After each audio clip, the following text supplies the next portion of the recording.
Hi everyone, welcome to the channel, and today we're going to be talking about admin roles in Microsoft 365.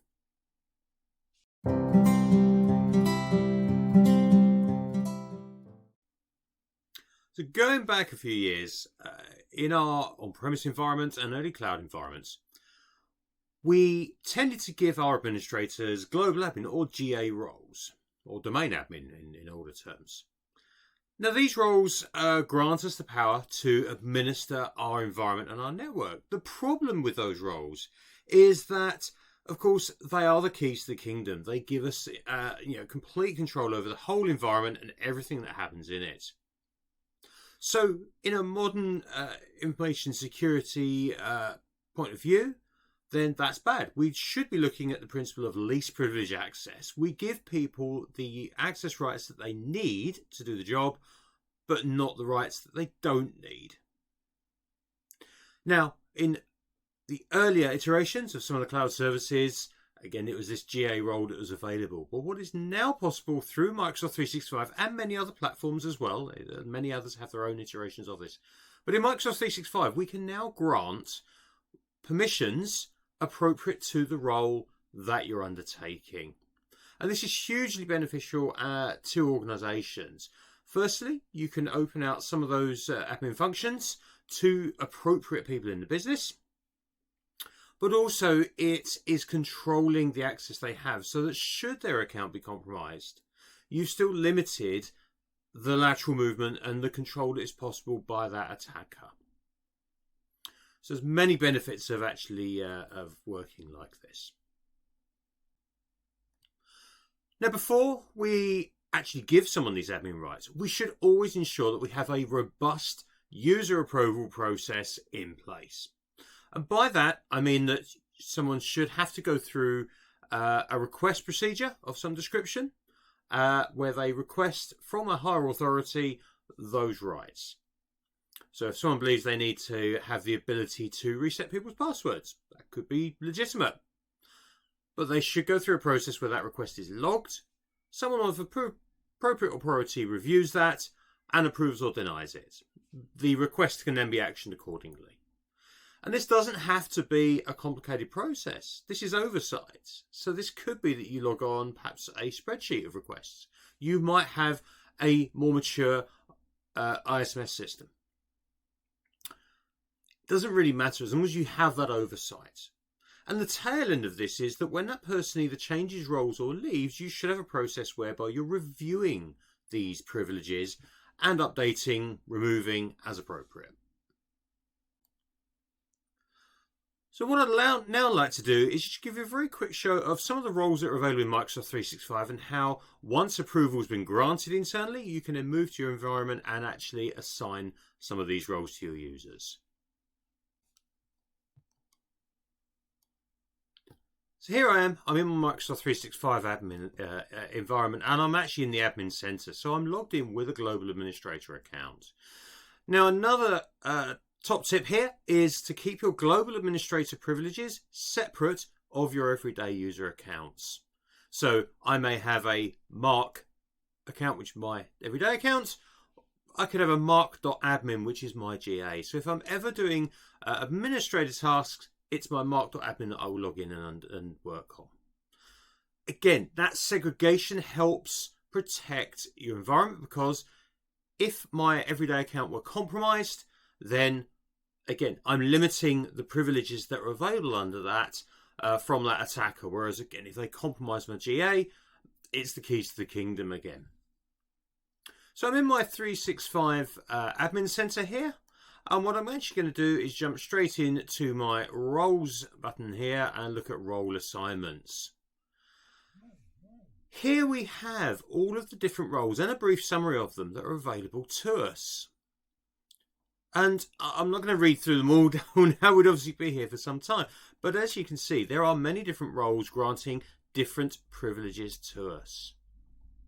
So let's pick up on Help Desk Administrator, and this is one we typically would give to our IT departments, or perhaps to a super user in an organisation. And perhaps if you didn't have a fully fledged IT department, they may be doing some of the work for you.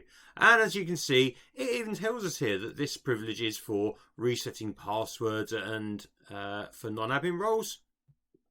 And some admin roles and managing service requests. So it's the basic level account that you would need, privileges you need for starting to administer your account on a day-to-day basis. But there's limitations here as well. You notice there it says resets password for non-admins and some admin roles. Again, in the basis of least privilege, this privilege here wouldn't let me necessarily reset a global administrator's role. So if this account were compromised, it couldn't then be used to reset the global admin password, which in turn could then be compromised as well. So there's still that level of protection there by doing this. So let's jump into that role there. And it gives us that little rundown of it. And if I go to assigned, we can actually see we've got some people assigned already. This is my demo tenant, so hence the slightly odd looking names. So what we can do if we wanted to is go to add groups. If we had a group of users set up, such as help desk, we could just assign that whole group. So then every time you start your new user, you would simply need to add that user to the help desk group and they'd automatically have these permissions. But if you're perhaps a smaller organization and you're managing it on a per user basis, then you can add them here as well. And we simply click on either add groups or add users, and I'll do the add users now. We're now presented with a list of users in our tenant. We could search them by typing their name. I'm just going to go to Bianca here, select Bianca, add them, and they are now added to that list of that permission. So Bianca has joined the others in having help desk administrator. So when they log into their Microsoft 365, they want to have access, limited access to the relevant admin centers. So that's one way we can add that if you're doing it from the point of view of the role and add people or groups to the role. We can also go from the other perspective, which is we can go to our active users. And within one of our active users, I go to Christy, for example. I may know that I need to add Christy to the role. And right here we have the roles and the group that Christy is a member of. So if I look to manage the roles, I can simply go to manage roles. And here we are again. I can simply now tick the roles that I need to give to that person. Now there's another really good tool here. This is how we can actually add or remove those roles. You can go and remove, you unclick them and take them away. If I go back to my role assignments, there's one more really useful tool here. And this is really helpful when we're auditing our admins. It's absolutely key that organizations keep on top of who they've given these permissions to. So again, they can remove them when they're no longer justified.